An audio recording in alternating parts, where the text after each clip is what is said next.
شعبان کا مخصوص عمل، ہر بار بسم اللہ الرحمن الرحیم کے ساتھ سورۃ الکوثر 33 بار یعنی 33 ٹائم، اول آخر 11 بار درود شریف ماہ شعبان کے اندر دن رات میں کسی بھی وقت باوضو پڑھ لیجئے۔ شعبان میں روزانہ بھی پڑھ سکتے ہیں، مراد پوری ہونے کے لیے بہترین عمل ہے۔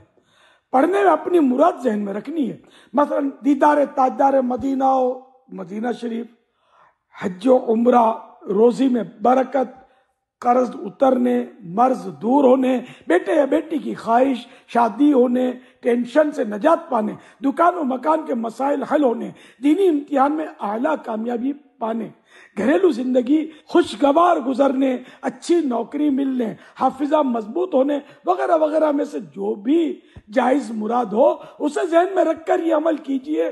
اللہ کریم چاہے گا تو ضرور کرم ہوگا۔ سبحان اللہ، ماشاء اللہ۔ وہ کیا بات ہے ماہ شعبان کی، نماز روزوں کی پابندی کرتے رہیے، مدنی چینل دیکھتے رہیے۔ صلو علی حبیب صلی اللہ تعالی علی محمد۔